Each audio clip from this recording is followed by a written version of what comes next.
Necessary on Radio Sputnik in Washington, D.C. I'm your host, Sean Blackman, here with Jacquie.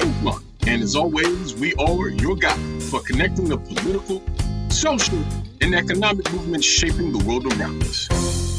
And it is Friday, which means we're having another edition of our weekly segment, the Redspin Report. We discuss sports, politics, and struggle with Nate Wallace, co-host of the Redspin Sports Podcast. Nate, thanks so much for joining us. Hey, glad to be back. Sean and Jacquie, looking forward to it.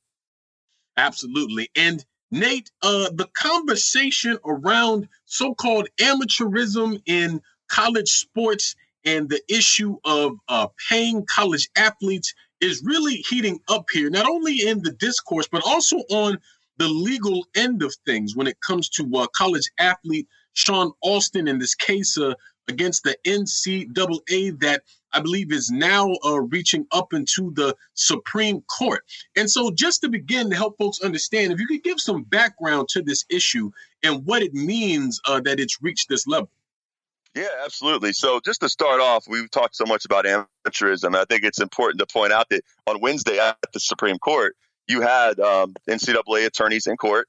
They've been appealing the decision from that was affirmed from the lower district court by the Ninth District Court of Appeals that the NCAA violates Antitrust Act, the Sherman Act, essentially, and that by maintaining the monopoly they have over college sports, the administration of college sports, that they are effectively suppressing the ability of the unpaid athletic laborers that make up NCAA athletics to effectively compete. You know, they talk so much about holding up the free market. And here's one of the ironies is that it's actually a lot of these conservative justices that buy into this Federalist Society free market ideology that are kind of, pushing back and at least their lines of questioning with the NCAA. Of course, just to give context, though, Waxman is the attorney for the NCAA. And the whole claim, basically, that they make is that the appeal to consumers of college athletics, essentially, is that because is the amateurism, is the status of amateurism.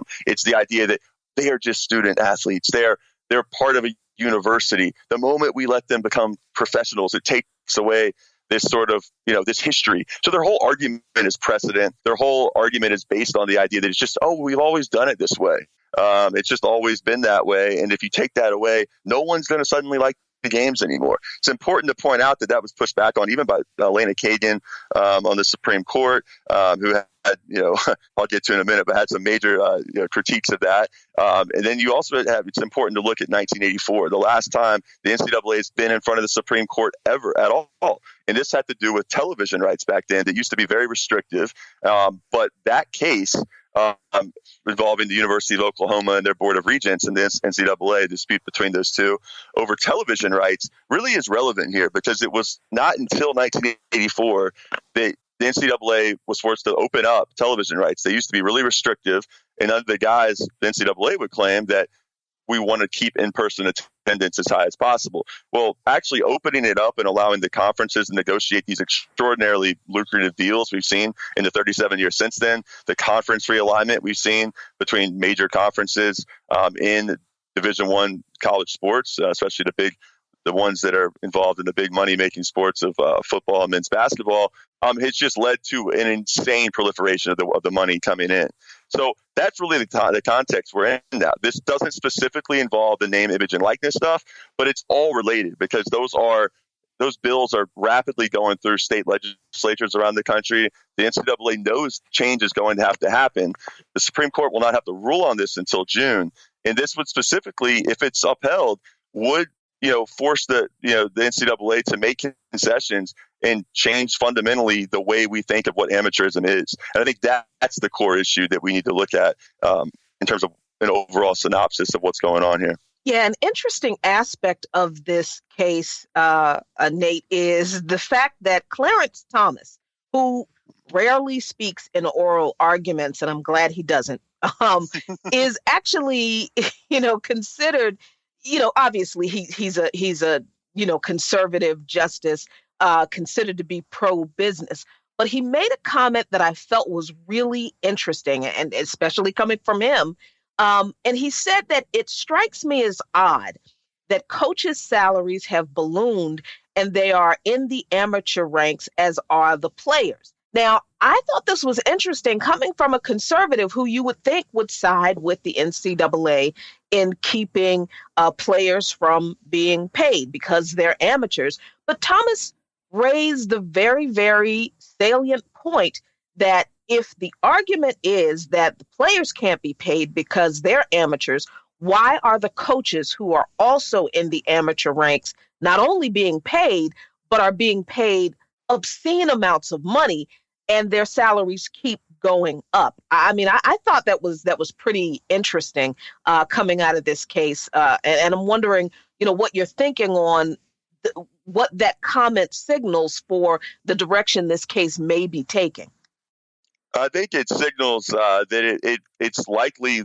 I think that the Supreme Court will side with Alston. I think it's going to be close. It's important to point out that in oral arguments, there's a lot of questioning that happens that doesn't always give you a direct sort of glass ball in terms of where these justices side. They like to posture sometimes, and you're right. I mean, I wish we could have a soundbite there of Jacquie saying, Clarence Thomas with a wonderful, line of questioning there, because definitely not what we usually hear. And that's sort of, important because this NCAA stuff presents contradictory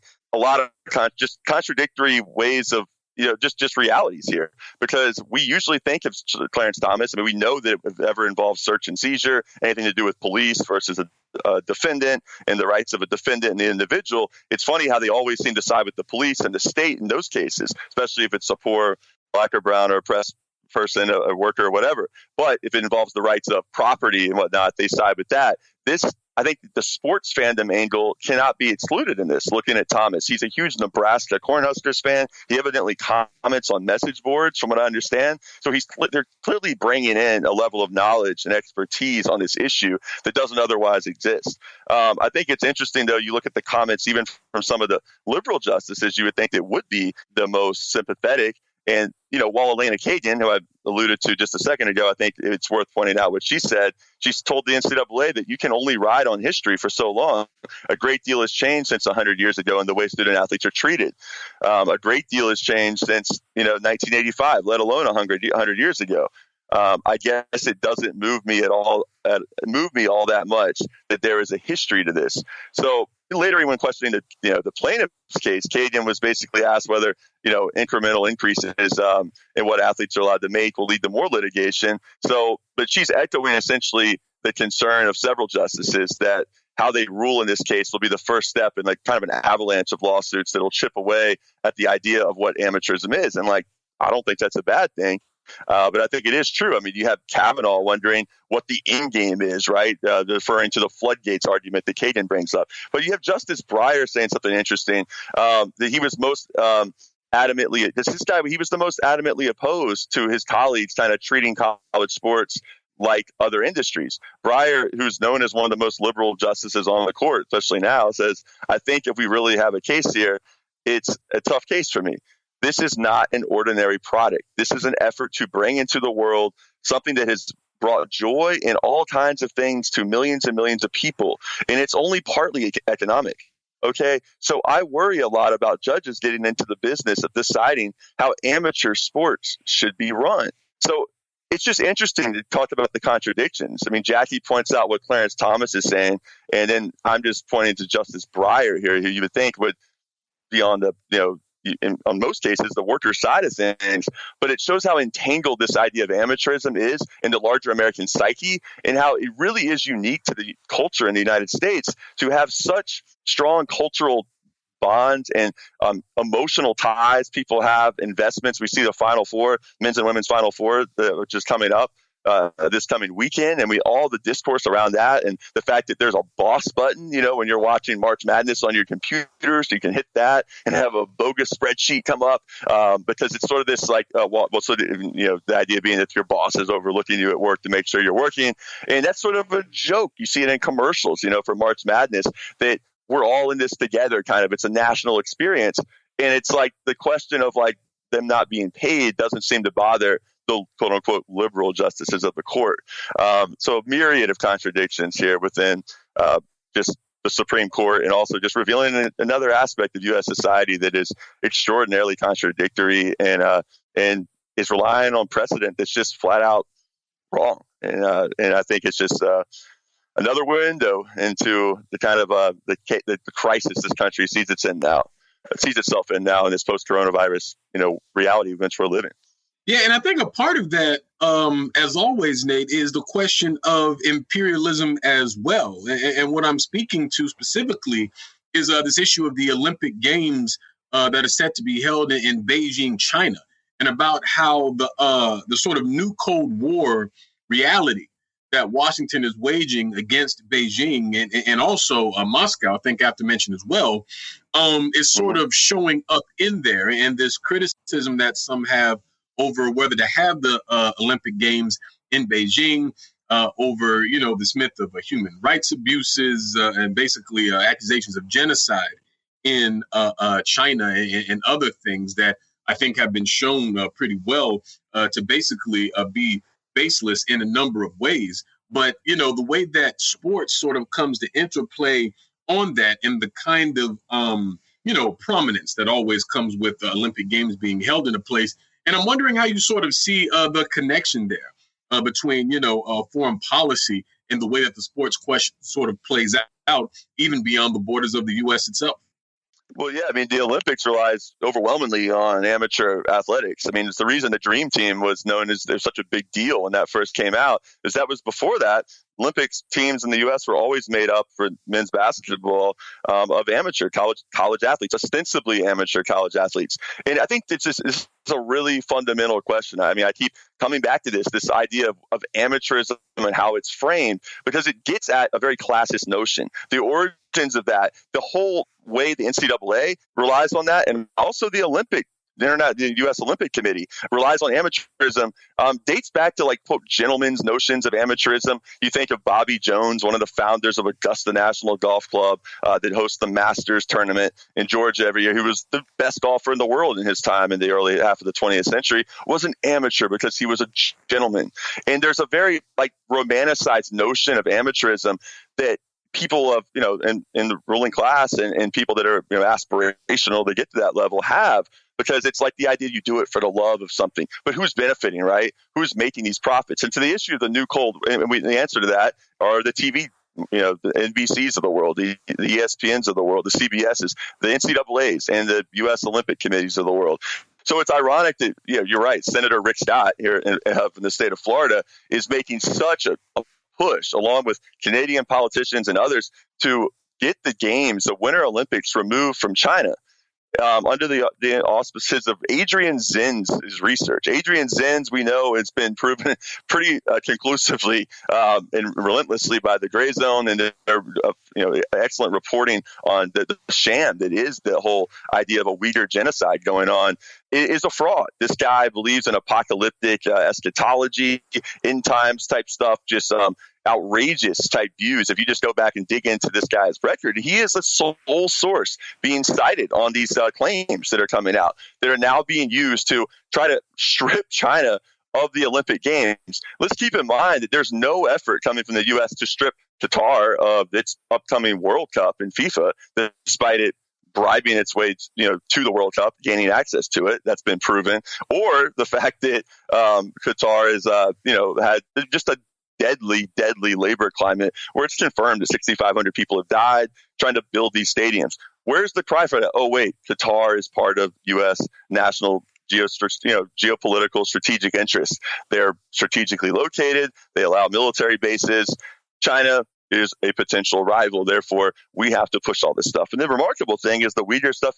People like Amy Goodman, Democracy Now!, people that believe they're, independent media, even running with this stuff. And I think that I think it's a byproduct part of that too, the idea of looking at sports through the idea that it's reactionary, that it's backwards, it's not worthy of even discussing, is part of the reason why some on the left are able to come to, I think, bad conclusions when it relates back to amateurism and stuff such as, the rights of unpaid athletic laborers who are fighting to not be classified as amateurs anymore, to be classified as the workers they are, like anyone else.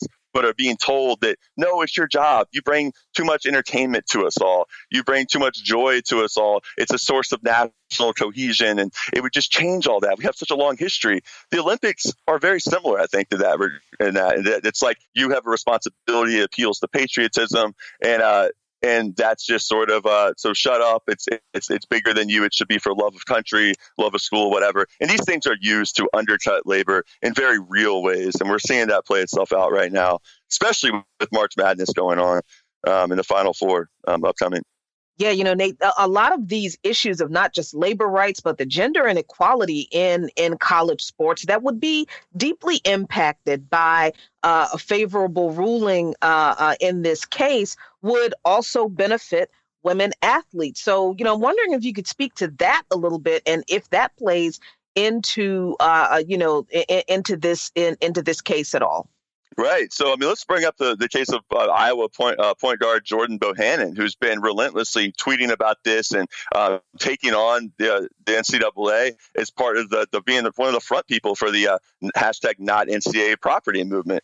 He also made a big impact on pointing out the outrageous inequities in the women's weight room facilities versus the men's weight room facilities, which is, Mark Emmert, NCAA president, is now acknowledging. But what's interesting now is this just happened yesterday. Jordan Bohannon says NCAA president Mark Emmert wanted just the 3 leaders, all men, on the not NCAA property call. The hashtag not NCAA property call. They wanted to involve women athletes, but were apparently denied.